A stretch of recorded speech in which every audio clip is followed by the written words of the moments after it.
Assalamu alaikum students, my name is Riddha and I'm your teacher for General Science class 5. Okay, हमारा unit number 1 जो है उसका नाम है classification of living things. Classification का मतलब क्या होता है? सबसे पहले तो हमें ये बताना चाहिए। क्लासिफिकेशन का मतलब होता है चीज़ों को डिवाइड करना, चीज़ों को डिवाइड कर देना। हमारे पास 2 टाइप्स की थिंग्स होती हैं, हम बचपन से पढ़ते आए हैं। Number 1 is living thing and the number 2 is non living things. हम लोग इस चैप्टर में क्लासिफिकेशन पढ़ेंगे of living things. Living things का मतलब होता है वो तमाम चीज़ें जो सांस लेती हैं, जो चल फिर सकती हैं, जो ग्रोथ करती हैं, जो डेवलपमेंट करती हैं, जो रिप्रोड्यूस करती हैं। तो हमारे पास क्लासिफिकेशन इस चैप्टर में हम पढ़ेंगे लिविंग थिंग्स की। क्लासिफिकेशन का मतलब होता है चीज़ों को डिवाइड करना, किस बेस के ऊपर? उनकी सिमिलैरिटीज़ एंड डिफरेंसेस की बेस के ऊपर। जैसे कि हमने डिफरेंट एनिमल्स को नाम दिए हुए हैं, हम कैट को कैट और डॉग को डॉग कहते हैं। हम दोनों एनिमल्स के नाम स्पेसिफाई कर चुके हैं बिकॉज स्टार्टिंग में जब ह्यूमन बींग्स जो थे वो जब ह्यूमन बींग्स पैदा हुए तो उन्होंने चीज़ों पे गौर व फिक्र किया।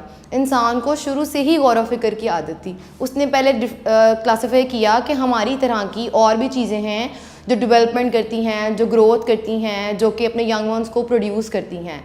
फिर उसने देखा कि वो हमसे थोड़े से डिफरेंट हैं। हमारे से थोड़े से डिफरेंट कैसे हैं कि जो हमारे पास एनिमल्स हैं वो अपना खाना खुद नहीं बनाते। इंसान में उनसे ज़्यादा अक्ल होती है, इंसान उनसे ज़्यादा अच्छे काम कर सकता है। तो हम लोग अक्ल की वजह से जानवरों से जो हैं वो डिफरेंस रखते हैं। तो उस डिफरेंस की वजह से 2 कैटेगरीज बना दी, एक एनिमल्स और एक ह्यूमन बींग्स या इंसान बना दिए। लेकिन उसके अलावा हमने देखा कि जानदार सिर्फ हम नहीं हैं, जानदार तो प्लांट्स भी होते हैं। बिकॉज वक्त के साथ साथ इंसान ने देखा कि प्लांट भी एक छोटा होता है और आहिस्ता आहिस्ता बड़ा होता है। जानवर भी ऐसे करते हैं और ह्यूमन बींग भी ऐसे करते हैं। तो इसलिए फिर प्लांट्स को भी इस कैटेगरी में लाए। और फिर हमें ये भी पता है कि प्लांट्स अपना खाना खुद बना लेते हैं सनलाइट और वाटर लेके। हम आगे डिस्कस भी करेंगे। तो हमारा टॉपिक था उसकी जो वर्डिंग थी हमने वो समझ ली कि हम क्लासीफाई कर रहे हैं चीज़ों को, हम चीज़ों को डिवाइड कर रहे हैं बेसिस के ऊपर कि वो कितना डिफरेंस है, और सिमिलैरिटीज़ की बेस पे कि तमाम इंसान बेशक उनकी शक्लें डिफरेंट हैं पर वो एक ही कैटेगरी में फॉल कर रहे हैं। तमाम डॉग्स एक कैटेगरी में है बिकॉज आपने देखा होगा कि डॉग की कोई एक स्पीशी नहीं है, हज़ारों करोड़ों स्पीशीज़ हैं। तो वो तमाम स्पीशीज़ को हमने एक कैटेगरी में रख दिया, डॉग। इसी तरह कुछ ऐसे जानवर भी होते हैं जो हमें नज़र नहीं आते, फिर हमने उनकी एक अलग कैटेगरी बनाई। फिर कुछ जानवर थे उनका खाने का तरीका और था, उनकी और कैटेगरी बनाई। कुछ हमारे लिए नुकसानदाह हैं तो उनकी और कैटेगरी बनाई। मतलब कि ऐसे जानवरों की भी कैटेगरीज़ हैं जो कि हमें नज़र भी नहीं आते। और इस सब को करने का जो हमारे पास बेनिफिट था, उसका पर्पज़ और उसकी इम्पॉर्टेंस ये थी कि अगर मैं एक बच्चे से कहती हूँ कि वो 3 सब्जेक्ट जो हैं वो एक दिन में याद कर ले एक चैप्टर, उसके लिए मुश्किल होगा। लेकिन अगर मैं कहती हूँ तुम एक ही सब्जेक्ट के अगर मैं कहती हूँ कि आप एक ही सब्जेक्ट के 3 चैप्टर याद करें तो बच्चा जल्दी याद कर लेता है। और ज़्यादा सारी इन्फॉर्मेशन एक ही बंदा याद नहीं कर सकता, एक ही बंदा उस पर गौर व फिक्र नहीं कर सकता। हर बंदा अपने सब्जेक्ट का मास्टर होता है। अगर मैं जनरल साइंस की मास्टर हूँ तो maybe I am not a master in Urdu. हमने इन सब चीज़ों को देखते हुए कैटेगराइज़ किया, क्लासिफाई किया चीज़ों को, ताकि जो जानवरों में इंटरेस्ट रखता है वो जानवरों का नॉलेज ले और वो ज़्यादा अच्छा पढ़ सकेगा। अगर मैं उसे कहती जी ह्यूमंस और जानवर इकट्ठे पढ़ो तो मुश्किल हो जाती। जैसे आपने देखा होगा कि वेटनरी डॉक्टर होता है जानवरों का और इंसानों का डॉक्टर और होता है। तो इस सब का मकसद क्या था? हमारे लिए आसानी। हमने उनको नाम रखे, वो भी हमारे लिए आसानी। साइंटिस्ट ने डिफरेंट नाम्स रख दिए, कैटेगरीज रख दी। उनकी जो है वो हमने जो क्लासिफिकेशन की है वो 5 तरह की है। और उस क्लासिफिकेशन को हम बोलते हैं किंगडम्स हैं। किस चीज़ की किंगडम्स हैं? लिविंग थिंग्स की 5 किंगडम्स हैं। ठीक है, तो हमारे पास जो नंबर 1 पे किंगडम आती है वो आती है मोनरा। आपने कभी ये नाम नहीं सुना होगा बिकॉज हमें ये नज़र नहीं आता, कभी हमने देखी नहीं मोनरा किंगडम। बिकॉज हम देखते हैं कैट्स को देख लेते हैं, डॉग्स को देखते हैं, ह्यूमंस को देखते हैं, बर्ड्स को देखते हैं, फिशेस, हम लोग टर्टल देखते हैं, मतलब तमाम चीज़ों को देखते हैं, पर हमने मोनरा कभी नहीं सुना।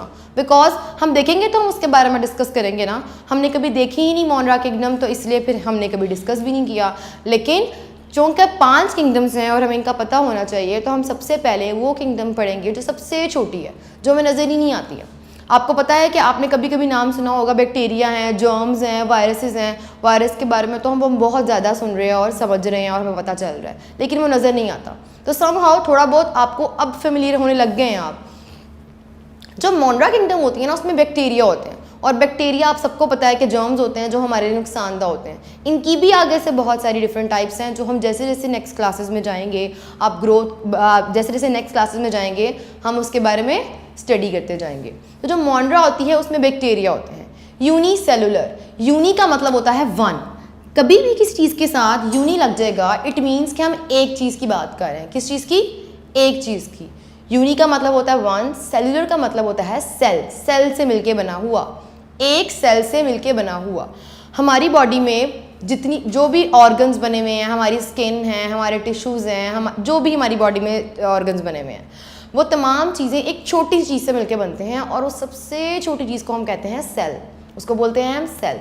ये सिर्फ लिविंग थिंग्स की बात कर रही हूँ, नॉन लिविंग थिंग्स में इसका कुछ और नाम होता है। तो हमारे बॉडी जिन सेल से मिलके बनी हुई है, जो मॉन्ड्रा होते हैं वो एक सेल से मिलके बनते हैं और एक सेल इतना छोटा होता है कि अगर मैं एक डॉट लगाऊंगी तो इसमें हज़ारों करोड़ों सेल्स हैं। इसका मतलब ये कि मॉन्ड्रा वाकई ही इतने छोटे हैं कि वो मेरे नज़र नहीं आ सकते। अब इस डॉट के मैं हज़ारों करोड़ों पीसेस नहीं कर सकती और अगर कर भी दूंगी 10 भी पीस करूंगी तो शायद ही मुझे नज़र आना बंद हो जाएगा। तो मॉन्ड्रा में यूनिसेलुलर होते हैं। यूनिसेलुलर का मतलब हो गया एक सेल से बने हुए, और सेल होता है हमारी बॉडी का सबसे छोटा पार्टिकल, सबसे छोटा पार्ट जो हमें नज़र नहीं आता। डिफरेंट सेल्स कंबाइन होते हैं तो टिश्यूज़ बनाते हैं, टिश्यूज़ कंबाइन होते हैं तो हमारे पास ऑर्गन्स बन जाते हैं। ओके, तो हमारे पास नेक्स्ट उसका पॉइंट था दे हैव नो न्यूक्लियस। जैसे हमारी बॉडी में हमारा दिमाग है और वो हमारी हेल्प करता है कि हमें क्या करना है, हमें कैसे करना है, हमारे लिए क्या बेनिफिशियल है, क्या हमारे लिए हार्मफुल है। इसी तरह हर चीज़ में न्यूक्लियस होता है, हर सेल का अपना न्यूक्लियस होता है, चाहे वो एनिमल्स में हो, चाहे वो प्लांट्स में हो, चाहे वो ह्यूमंस में हो। लेकिन मॉन्ड्रा में जो मौजूद सेल हैं उनके पास न्यूक्लियस नहीं होता, यानी कि इनको कोई अक्ल समझ बूझ नहीं होती हमारे सेल्स की तरह। Okay, next point is they are found everywhere. अब आप घर से बाहर निकलेंगे तो आपकी मम्मा कहेंगी चीज़ों को टच ना करो, जरासीम होंगे, हाथ धो लो जरासीम होंगे, बाहर का फूड ना खाओ जरासीम होंगे। इवन आप अपने घर से बाहर तो क्या, आप नॉर्दर्न एरिया से चले जाएं, आप किसी ग्लेशियर यानी कि बर्फ़ के पहाड़ पर चले जाएं, आप किसी मिट्टी के पहाड़ पर चले जाएं, आप किसी समुंदर में चले जाएं, आप किसी लेक में चले जाएं, आपकी मम्मा हर वक्त आपको यही कहेंगी बेटे ना करो जर्म्स हैं, हाथ धो लो जर्म्स हैं, खाना हाथ धो के खाना जर्म्स हैं। इसका मतलब कि जो ये बैक्टीरियाज या मॉन्ड्रा होती है इसमें एक और काइंड है साइनोबैक्टीरिया भी, वो इसकी काइंड है, इसकी टाइप है। जैसे मैंने आपको बताया था ना क्लासिफिकेशन है, जैसे डॉग्स में क्लासिफिकेशन है कि जी डॉग्स में भी होती है क्लासिफिकेशन कि जी कैट्स में क्लासिफिकेशन होती है कि जी ये पर्शियन कैट है। तो इस तरह बैक्टीरिया और साइनोबैक्टीरिया भी दो चीज़ें होती हैं। ओके, हम बात कर रहे थे एवरीवेयर की। तो कहाँ पे होते हैं बैक्टीरियाज? हर जगह पे। आप दुनिया में किसी भी कोने पे चले जाएं आपको बैक्टीरिया ज़रूर मिलेंगे क्योंकि ये हर जगह पाए जाते हैं। नेक्स्ट था कि ये अपना फूड खुद नहीं बना सकते, ये अपना खाना खुद नहीं बना सकते। हमने अभी डिस्कस किया जो इनके अंदर मौजूद सेल है उसमें तो ब्रेन ही नहीं है। जब ब्रेन नहीं होगा तो वो कुछ भी करने का कैपेबल नहीं है, वो बस अपनी ज़िंदगी गुजार रहा है, उसको मिल गया खाना तो उसने खा लिया, नहीं मिला तो वो मर गया। ये डिपेंडेंट होते हैं दूसरी चीज़ों के ऊपर। जैसे कि आपको पता है कि ये पेट में चले जाते हैं तो बच्चों का पेट ख़राब हो जाता है, तो ये पेट में जाके अपने घर बना लेते हैं और खाना खाना शुरू कर देते हैं। ओके, हमारी थी किंगडम मॉन्ड्रा, सबसे छोटी किंगडम थी। ये यूनिसेलुलर होती है, खाना खुद नहीं बना सकती है, इसमें न्यूक्लियस नहीं होता और ये हर जगह मौजूद होती है।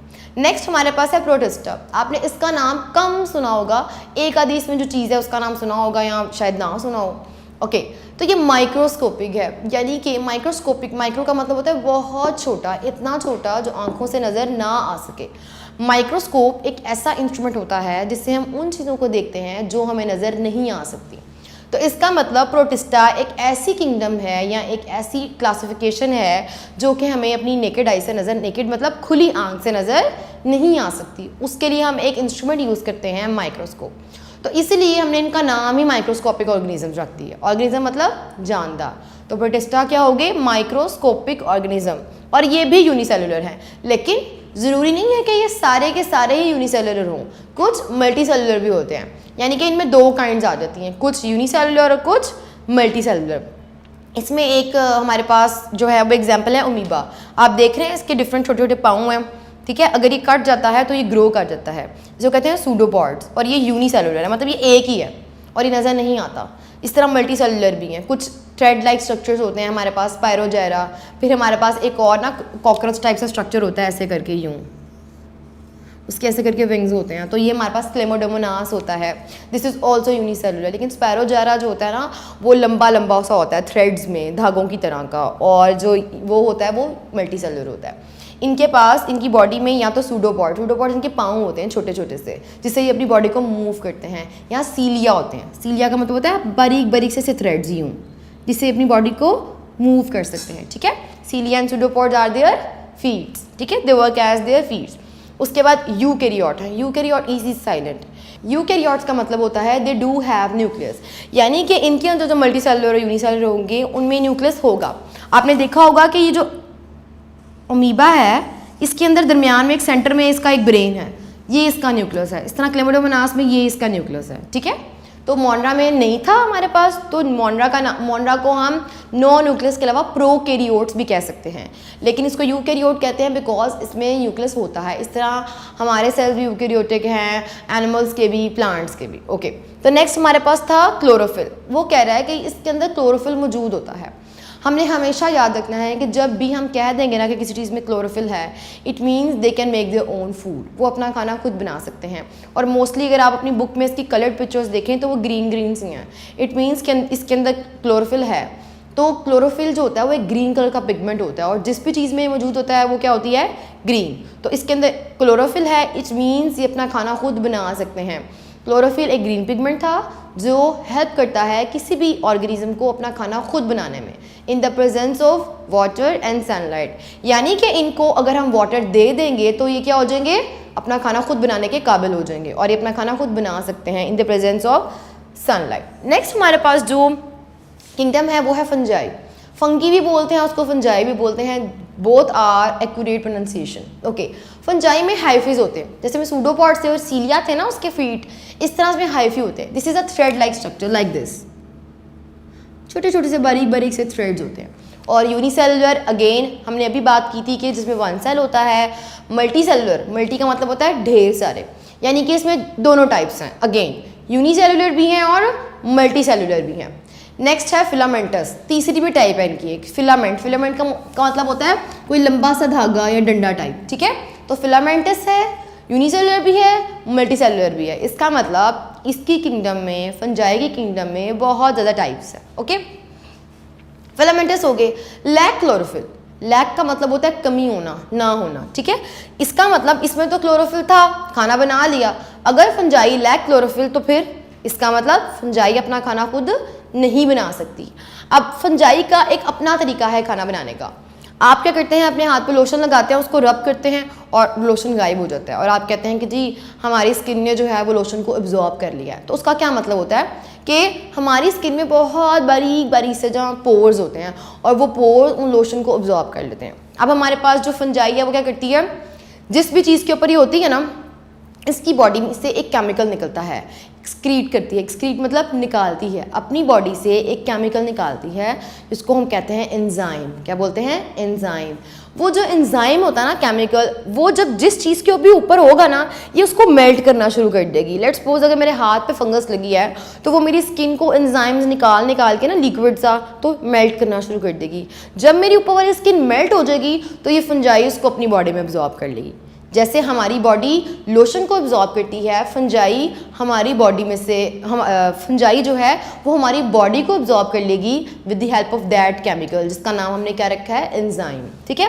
और उसके बाद यही इसका खाने का तरीका है, और इसने इसी तरह से खाना है। आपने देखा होगा कि आपकी ब्रेड के ऊपर ग्रीन कलर की फफूंदी सी लग जाती है, इसको हम कहते हैं राइजोफस, ठीक है। इसी तरह आपने यीस्ट सुना होगा, यीस्ट जो होती है वो तमाम बेकिंग प्रोडक्ट्स में यूज़ हो रही होती है। तो देखिए फंजाई सिर्फ नुकसानदायक नहीं है, हेल्पफुल भी है, बिकॉज तमाम बेकरी के प्रोडक्ट्स में जो है ये हमारे पास यूज़ हो रही है। उसके बाद हमारे पास मशरूम जो हमारे सबसे ज़्यादा यूज़ हो रहे हैं, आपको नज़र आते होंगे हमारे पिज़्ज़ाज़ में। तो मशरूम भी एक टाइप ऑफ फंजाई है, लेकिन तमाम मशरूम्स नहीं खाते हम, कुछ टाइप्स हैं मशरूम्स की जो एडिबल होती हैं और उसको हम खा लेते हैं, ठीक है। तो ये हमारे पास होगी किंगडम फंजाई। हमारी जो नेक्स्ट किंगडम है वो प्लांटी है। अब इस किंगडम के बारे में आपने सुना होगा और आप इससे बहुत फेमिलियर होंगे, और एनिमिलिया से भी, ठीक है, एनिमिलिया सॉरी इधर। तो प्लांट जो हैं वो तमाम किस किंगडम में लाई करते हैं, प्लांटी में। पहले तो है कि इसमें प्लांट्स होते हैं, यूकैरियोट। हम ऑलरेडी डिस्कस कर चुके हैं कि जी इन दो किंगडम्स के अलावा तमाम के सेल्स में न्यूक्लियस होता है, तो वो यूकैरियोटिक हैं। उसके बाद क्लोरोफिल, हम ऑलरेडी डिस्कस अभी 2 मिनट पहले किया कि क्लोरोफिल हेल्प करता है तमाम उन ऑर्गेनिजम्स को जिनके अंदर क्लोरोफिल हो, वो उनको हेल्प करता है कि वो वाटर और इन दी प्रेजेंस ऑफ सनलाइट अपना खाना बना लें। होता क्या है, carbon dioxide is a gas, जैसे ऑक्सीजन होती है हम लोग इनहेल करते हैं और हमें उनकी ज़रूरत होती है, इसी तरह कार्बन डाइऑक्साइड भी एक गैस है जिसकी ज़रूरत होती है हमारे पास हमारे प्लांट्स को, और वाटर हमें इनको देना पड़ता है और वो हमें क्या देती है, फूड एंड ऑक्सीजन। लेकिन वाटर और कार्बन डाइऑक्साइड का तभी फ़ायदा होगा जब सनलाइट भी होगी और उसमें क्लोरोफिल भी होगा। खाली वाटर और कार्बन डाइऑक्साइड नहीं बना सकते प्लांट्स का खाना और उनकी ऑक्सीजन। इसीलिए हम कहते हैं कि प्लांट ज़्यादा से ज़्यादा लगाओ, बिकॉज प्लांट ने बाहर निकालनी होती है ऑक्सीजन, जो कि हमारे लिए बहुत ज़्यादा बेनिफिशियल है, जिसकी हमें बहुत ज़्यादा ज़रूरत है। ओके, नेक्स्ट है हमारे पास एनिमीलिया। एनिमीलिया मतलब तमाम एनिमल्स जिस किंगडम में लाइक करते हैं वो है एनिमीलिया। इसके 3 ही पॉइंट्स हैं और वो हम ऑलरेडी डिस्कस कर चुके हैं। हम रिपीट करते हैं एनिमीलिया में मल्टी सेलुलर, यानी कि इसमें यूनिसेलुलर वाला कोई कॉन्सेप्ट नहीं है, ये तमाम मल्टी सेलुलर होंगे, बिकॉज एनिमल्स हमें सब नज़र आ रहे होते हैं। कोई ऐसा एनिमल नहीं है जिसको हम कहें जो हमें नज़र ही नहीं आ रहा, ठीक है। यूकैरियोट मतलब ज़ाहिर बात है उसमें बहुत सारे सेल्स हैं, और मैंने पहले भी बताया कि प्लांट्स और एनिमल्स और ह्यूमंस के तमाम सेल जो होते हैं उनके पास न्यूक्लियस होता है, ठीक है।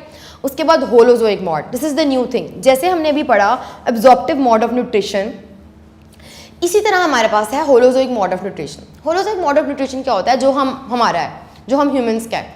हम खाना खाते हैं और खाना ऑलरेडी प्रिपेयर्ड होता है, जैसे कि हमने फसलें उगाई हैं या चलो उन्हें पका भी लिया, लेकिन एनिमल्स तो ऐसे ही खा लेते हैं, मीट खा लिया या वेजिटेबल्स खा ली या कुछ भी खा लिया।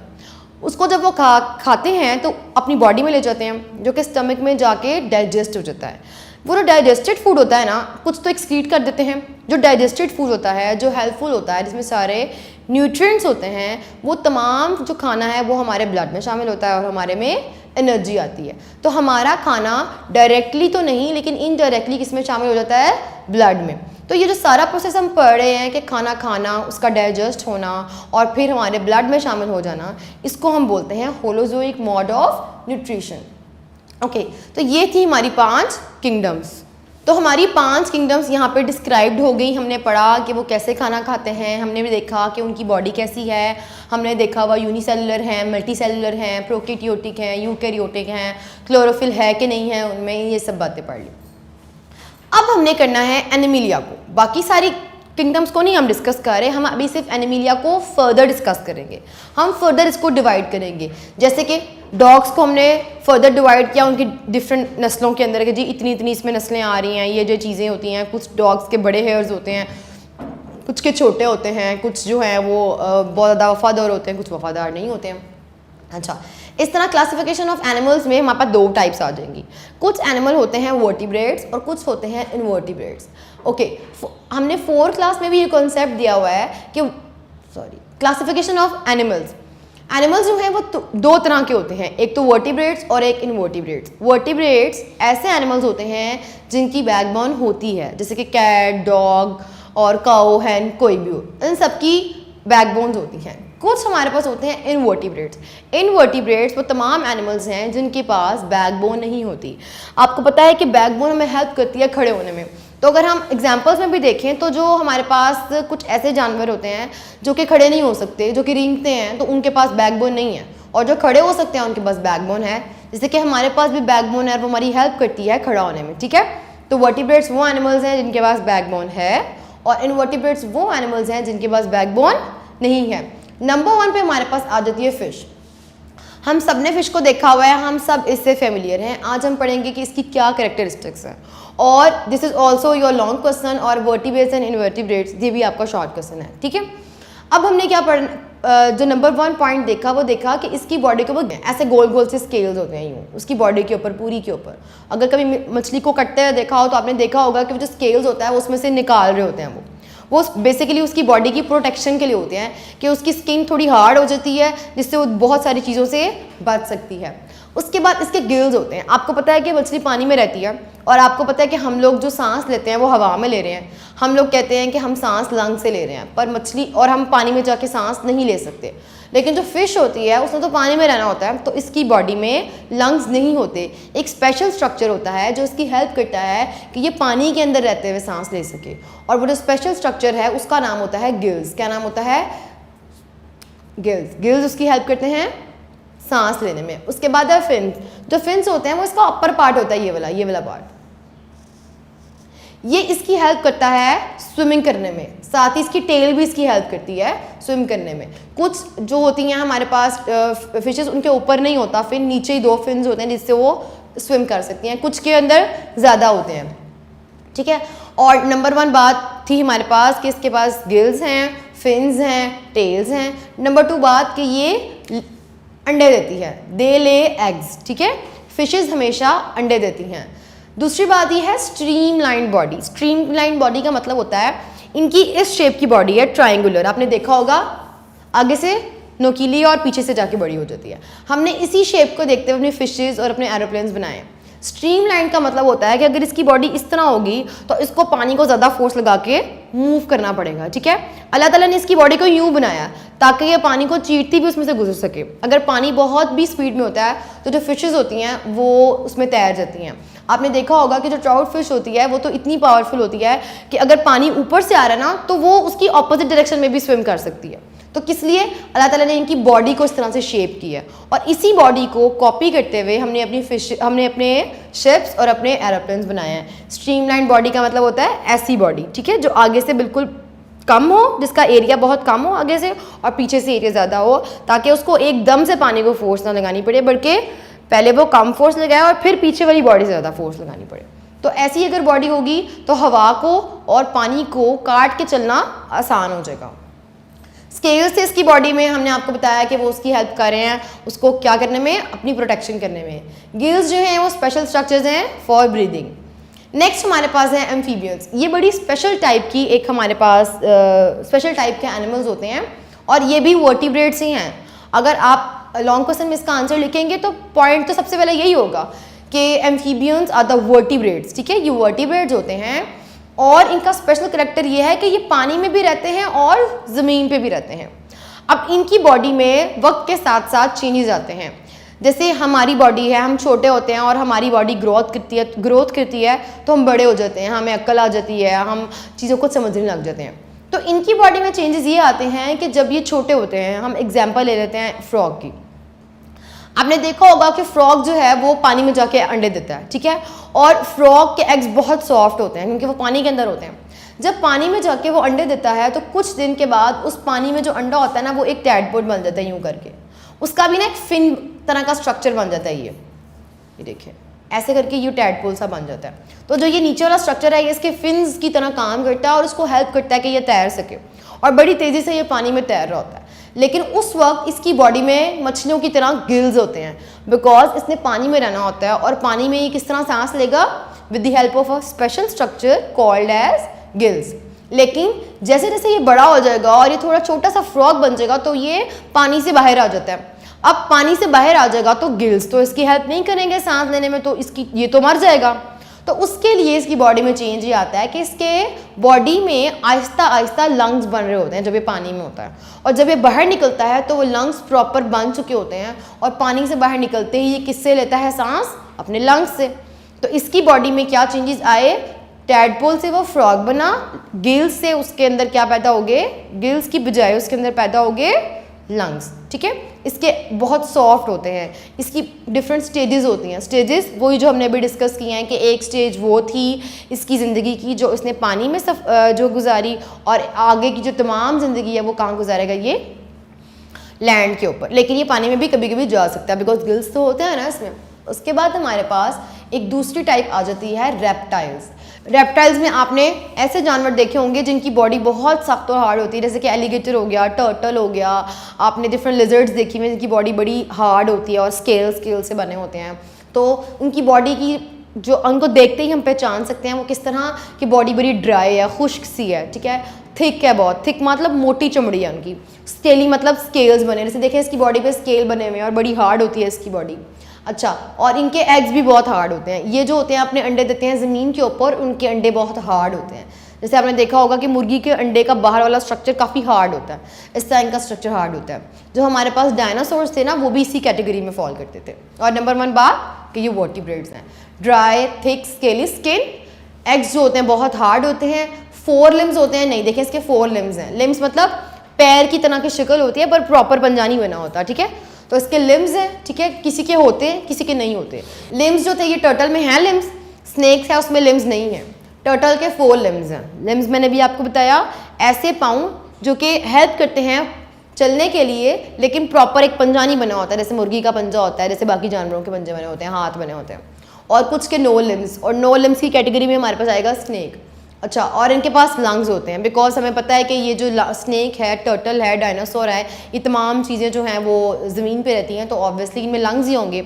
आपको खुद भी आइडिया होना चाहिए कि ऐसी तमाम चीज़ें जो कि ज़मीन पे रह रही हैं उनके अंदर लंग्स होंगे, और जो पानी में रह रही हैं उनके अंदर गिल्स होंगे। ओके, हमारे पास एक बड़ी कॉमन और आपको तो इसके बारे में बहुत ज़्यादा पता होगा, बर्ड्स।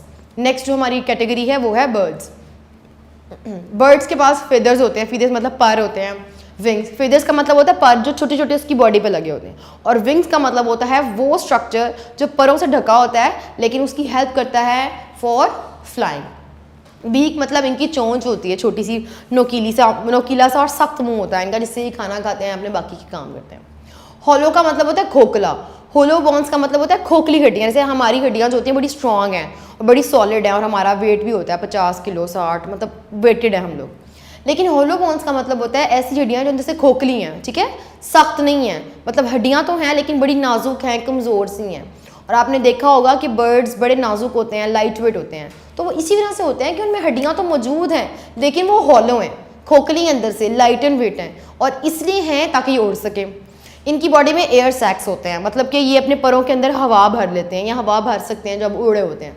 उससे क्या होता है, इनकी हेल्प होती है ज़्यादा उड़ने में। तो होलो बोन्स और एयर सैक्स में यही इसकी हेल्प हो रही होती है कि ये बहुत अच्छा फ्लाई कर सकते हैं। ओके, इनमें लंग्स होते हैं। हमें सबको पता है कि जो बर्ड्स हैं वो तो ज़मीन पे रहते हैं, पानी में तो कोई बर्ड नहीं रहता, तो उन सबके पास क्या होंगे, लंग्स फॉर रिस्पायरेशन। खाना जो है ये दूसरों पे डिपेंडेंट है। ओके, ऑलमोस्ट तमाम एनिमल्स भी दूसरों पे डिपेंडेंट है, कोई भी अपना खाना खुद नहीं बना सकता। नेक्स्ट हमारे पास आ जाती है इसकी टाइप्स। हमारे पास 2 तरह की टाइप्स होती हैं बर्ड्स की। एक ऐसी टाइप होती है जो कि फ्लाइंग होती है, ठीक है, एक ऐसी टाइप थी जो कि फ्लाइंग होती है, जो कि फ्लाई कर सकती है, जैसे कि हमारे पास पैरो हो गई, पैरट हो गया, ठीक है। एक हमारे पास ऐसी टाइप है जो कि फ्लाई नहीं कर सकती। आपने देखा होगा कि जो मुर्गी होती है वो बहुत तेज़ भाग सकती है, हालांकि उसके पास फीदर्स भी हैं, उसके पास विंग्स भी हैं, उसके पास बीक भी है, लेकिन वो भाग सकती है बहुत तेज़ लेकिन चल नहीं सकती, भाग सकती है बहुत तेज़ लेकिन उड़ नहीं सकती, बिकॉज उसके अंदर होलो बोन्स नहीं है, सख्त है उसकी हड्डियाँ, फिर उसमें एयर सैक्स भी नहीं है, और उसके विंग्स भी छोटे होते हैं। तो इन बर्ड्स को हम बोलते हैं रनिंग बर्ड्स। कौन से बर्ड्स हैं ये, रनिंग बर्ड्स। ऐसे बर्ड जो भाग सकते हैं बहुत अच्छा और उड़ नहीं सकते, उनका नाम होता है रनिंग बर्ड्स। और आपने देखा होगा कि जो स्पैरो है वो 2-3 कदम चलती है और फौरन से उड़ जाती है, तो इसका मतलब उसके पाँव उतने स्ट्रांग नहीं है पर उसके बहुत स्ट्रांग विंग्स हैं, यानी कि वो बहुत अच्छा उड़ सकती है। ओके, ये हो गया हमारे पास बर्ड के कैरेक्टरिस्टिक्स। हमने पढ़ लिए फिश के, एम्फीबियंस के, रेप्टाइल्स के, बर्ड्स के, and the last one is mammals, जो कि हैं हम। तमाम वो चीज़ें जो कि बच्चे देती हैं उनको हम बोलते हैं मैमल्स, ठीक है। जैसे कि मैं कह रही हूँ कि हम लोग मैमल्स हैं, तो अगर आप देखा जाए तो हमारे पास एक ऐसा मैमल है जो पानी में होता है, जैसे कि डॉल्फिन। डॉल्फिन जो होती है वो एग्स नहीं देती है। इसी तरह हमारे पास कैंगरू है। कैंगरू जो होता है वो एक इस टाइप का मैमल है जो कि देता तो बच्चा ही है, लेकिन अपना बच्चा जो होता है वो डेवलप नहीं होता, मतलब प्रॉपर बड़ा नहीं हुआ होता कि वो अपना खाना खुद खा सके या चल फिर सके। तो अल्लाह ताला ने उसका एक सैक बनाया होता है जिसके अंदर अपने बच्चे को कुछ टाइम के लिए रखता है, जब तक कि बच्चा प्रॉपरली डेवलप नहीं हो जाता, और फिर वो उसको बाहर निकाल देता है। इस तरह हमारे पास एक स्पेशल टाइप का मैमल है बैट। बैट जो होती है वो एक ऐसा मैमल है जो उड़ सकता है। वेल्स एंड डॉल्फिन ऐसा मैमल्स हैं जो पानी में रहता है। चिंपैंजीज एक ऐसा मैमल है जो कि इंसान की तरह का दिमाग रखते हैं। इसका मतलब मैमल्स के तो बड़े अच्छे अच्छे कैरेक्टरिस्टिक्स हैं। ओके, तो हमारे पास जो मैमल्स होते हैं इनकी पहचान ही होती है कि इनकी बॉडी पे हेयर्स होते हैं या फर होती है। फर का मतलब होता है जो बारीक बारीक से बाल होते हैं पूरी बॉडी के ऊपर, या कहीं कहीं पे हेयर्स होते हैं। नेक्स्ट उनकी सबसे इंपॉर्टेंट मैंने आपको बता दी कि इनको पहचानने का तरीका ये है कि ये give birth to their young ones, छोटे बच्चों को बर्थ देते हैं। दूसरी ये कि इनकी तमाम मदर्स अपने यंग वंस को यानी कि छोटे बच्चों को खुद फीड कराती हैं। और देन इनकी एग्जाम्पल्स को हम ऑलरेडी डिस्कस कर चुके हैं। Okay, so this was our topic. हमने पढ़ना था कि चीज़ों को हमने क्यों क्लासीफाई किया, क्लासिफिकेशन का मतलब क्या होता है। सबसे पहले हमने 5 किंगडम बनाई, मोनरा, protista, fungi, Animalia and Plantae. उसके बाद इन तमाम 5 किंगडम्स के हमने कुछ पॉइंट्स पढ़े। इन पॉइंट्स को डिस्कस करने के बाद हमने एनिमिलिया को फर्दर डिवाइड किया 2 टाइप्स में, वर्टिब्रेट्स एंड इनवर्टिब्रेट्स। वर्टिब्रेट्स वो तमाम जानवर होते हैं जिनकी बैकबोन होती है, इनवर्टिब्रेट्स वो जानवर होते हैं जिनकी बैकबोन्स नहीं होती हैं। सबसे पहले हमने पढ़ा फिश, देन हमने पढ़ा एम्फीबियन, देन हमने रेप्टाइल्स, बर्ड्स और द लास्ट वन मैमल्स। तो ये हमारे पास 5 वो टाइप्स थी जो तमाम वर्टिब्रेट्स हैं। अब हमारा जो नेक्स्ट टॉपिक है, नेक्स्ट लेक्चर होगा, वो रिलेटेड टू क्या होगा, इनवर्टिब्रेट, और उसमें हम प्लांट्स के बारे में भी डिस्कस करेंगे and we will end our chapter. This was our first lecture and I hope you enjoy it and you understand it very well.